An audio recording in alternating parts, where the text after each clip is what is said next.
Director of the IMF African Department, colleague central bank governors, senior officials from the IMF, the World Bank, and across the continent. Of course, I acknowledge our invited guests and ladies and gentlemen. Good morning. On behalf of the Bank of Ghana, it is a pleasure to welcome you to Accra and to the Bank Square. The Bank Square is our new head office situated in the heart of the capital. I hope you will also take some time in the 2 days you are spending here, that you will find time to explore our vibrant city of Accra. Accra has lots to offer. Our culture, our hospitality that we are known for, and the energy that continues to shape Ghana's modern economy. Today's seminar, I must say, marks a welcome shift from virtual exchanges to in-person dialogue, which is a valuable opportunity to deepen the collaborative work that began last year with the launch of the Sub-Saharan African Central Bank network on CBDCs and digital payments.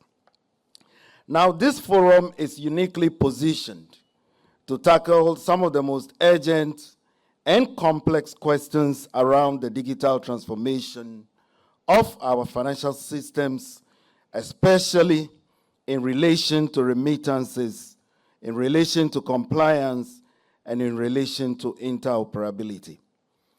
Ladies and gentlemen, we are all participants in an increasingly interconnected global financial ecosystem, and payments remain one of its most dynamic and consequential frontiers. Across Africa, we are witnessing now an acceleration in digital innovation, and this is fueled by infrastructure upgrades, evolving consumer expectations, and the growing influence of both fintechs and non-bank actors. Cross-border payments in particular, you'll agree with me, hold immense potential to drive inclusive growth and support livelihoods. Yet, these continue to face multiple frictions, high transaction costs, slow processing times, limited transparency, and inadequate interoperability. These challenges arise from a patchwork of regulatory frameworks, legacy systems, different time zones, and a lack of alignment on data standards, consumer protections, and compliance protocols. For our continent, ladies and gentlemen, the stakes are quite high. Remittances often are lifelines for our families, but these remain costly and inefficient.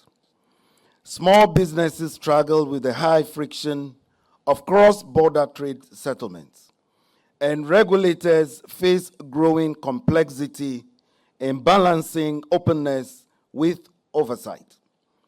At the Bank of Ghana, our response has been to champion regional cooperation and responsible innovation.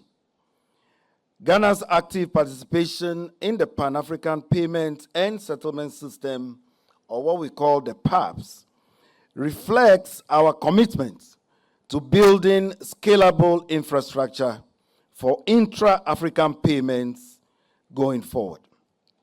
With 15 central banks and counting, 12 switches, and over 50 commercial banks on board, PAPS is an important step toward reducing dependency on non-African clearing pathways and strengthening our financial sovereignty.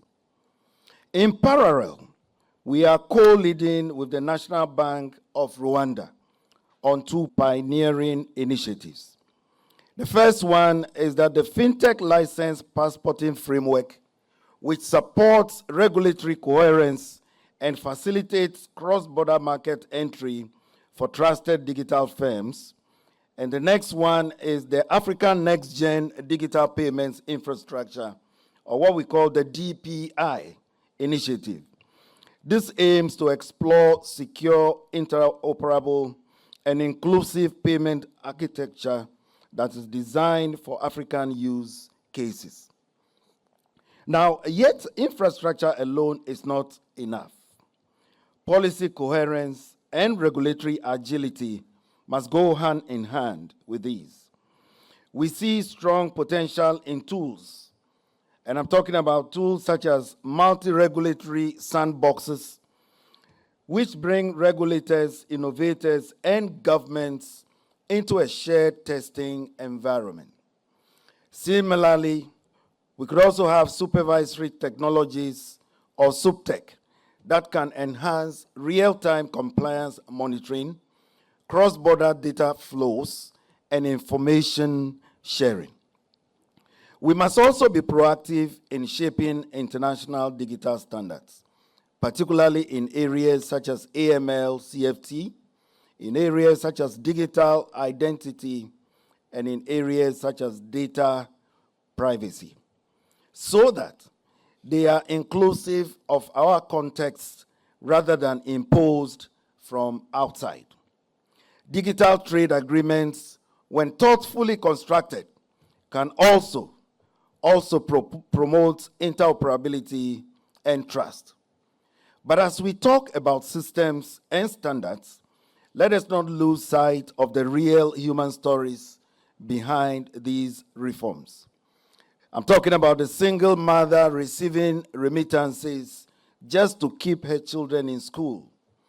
I'm talking about the young entrepreneur who is seeking payment channels to export their goods abroad. And I'm talking about the regulator that is striving to ensure innovation does not outpace resilience. These are the lives we must center in our work, and I encourage you in your deliberations to keep this in mind in the next 2 days. In this regard, our gathering is not simply a technical one, it is profoundly a strategic one. We are here to co-create a regional vision where digital finance serves people, where digital finance supports our markets, and where digital finance safeguards trust. So over the next 2 days, colleagues, I want to encourage each of us engage in open, forward-looking, and critical dialogue. Share your experiences freely. Yes, do so. But also, be bold in proposing new ideas, questioning old assumptions, and identifying areas for concrete cooperation. Let us leave this seminar after 2 days not just informed, but inspired. Inspired to strengthen our cross-border payments, inspired to elevate compliance practices, and inspired to build a truly interoperable African digital economy. I thank you once again for your presence. Enjoy Accra and enjoy this program. I thank you very much.